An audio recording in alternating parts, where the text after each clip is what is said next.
O Emerson está até fazendo um comentário que nessa questão da gestão do passivo tributário, são poucos tributaristas que atuam e muitos processualistas, então acabam fazendo ali a execução fiscal e tomando conta. Só que na execução fiscal exige um conhecimento tributário. Então, por mais que pessoas que entendam muito de processo tributário não, de processo civil, acabem fazendo essa gestão da execução fiscal, né? Existe ali como argumento, né? Porque a execução fiscal você tem os argumentos processuais, mas você tem muito argumento de mérito que precisa ser considerado. E o mérito é direito material, né? E às vezes são oportunidades paralelas à execução fiscal.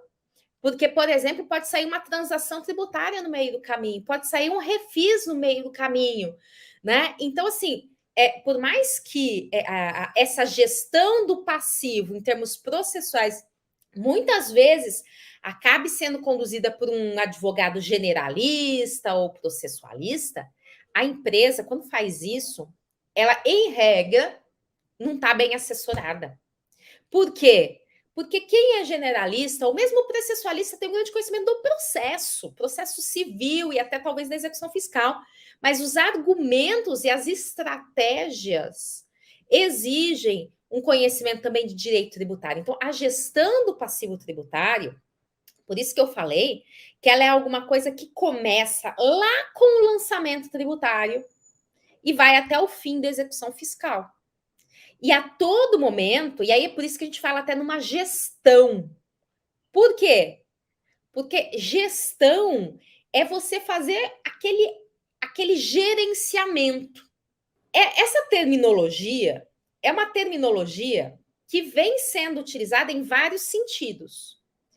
Tem gente que chama de gestão do passivo tributário, que é até aquilo que o Emerson conversou, que é quando você está na fase da execução fiscal, tá? Então, imagine a seguinte situação. Vou começar de trás para frente, vou começar lá da execução.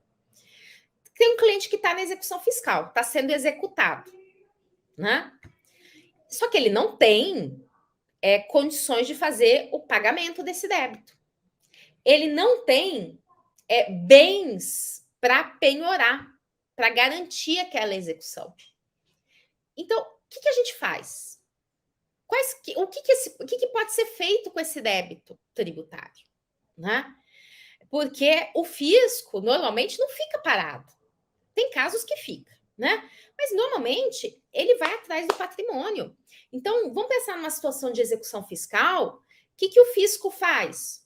O fisco tenta encontrar imóveis, tenta encontrar veículos no nome da pessoa jurídica, vamos dizer que seja uma empresa. Tenta penhorar as contas bancárias, tenta penhorar o faturamento da empresa, tenta penhorar os recebíveis, que são vendas parceladas a receber, de repente, daquela empresa, né? Tenta fazer a indisponibilidade dos bens da empresa. Tenta, muitas vezes, sem o devido procedimento, penhorar patrimônio do sócio. Então, assim, a vida da empresa, numa situação como essa, vira um transtorno. Por quê? Porque ela corre o risco de qualquer momento ter a conta bancária, valores lá penhorados. De repente, o fisco quer penhorar o faturamento, né? Pede ofício para as operadoras de telefonia, vai pedindo ofício para tudo quanto é lado, né? Então, o fisco toma todas as medidas para descobrir o patrimônio da empresa. E se não acha patrimônio da empresa, começa a ir atrás do patrimônio dos sócios. Maior parte das vezes sem o procedimento correto. Então, você imagine você, se coloque nessa situação.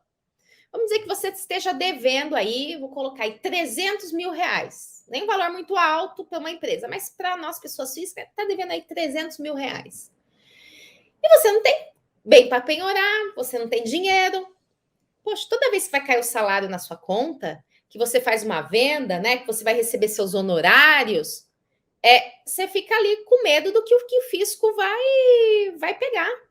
né? O fisco fica vigiando os cartórios de registro de imóveis, faz uma pesquisa nos processos para ver se tem coisa que você ganhou. Então, assim, ele faz né, assim, uma avalanche mesmo para identificar patrimônio. Né? E muitas vezes, o que acontece? Vamos dizer que o fisco penhore o faturamento da empresa. Se penhorar o faturamento da empresa, como é que ela vai pagar o fornecedor? Como é que ela vai pagar os funcionários? Né? Como é que ela vai pagar um aluguel? A empresa quebra. Então, a gestão do passivo tributário, ela tem uma função, inclusive, muito importante na manutenção da vida das empresas. Por quê? Porque a forma de cobrança, muitas vezes, é uma forma muito agressiva. Né? Ah, a empresa realmente devia. Sim, devia, mas se você simplesmente penhora o faturamento, ainda que não seja todo o faturamento, vamos dizer que seja 50% desse faturamento, né, 40%, 30%, é muito. Então você está matando a galinha dos ovos de ouro, né? Porque se a empresa não consegue, então, ter valores para pagar os seus fornecedores, para pagar os empregados, ela vai ficar sem empregado e sem fornecedor.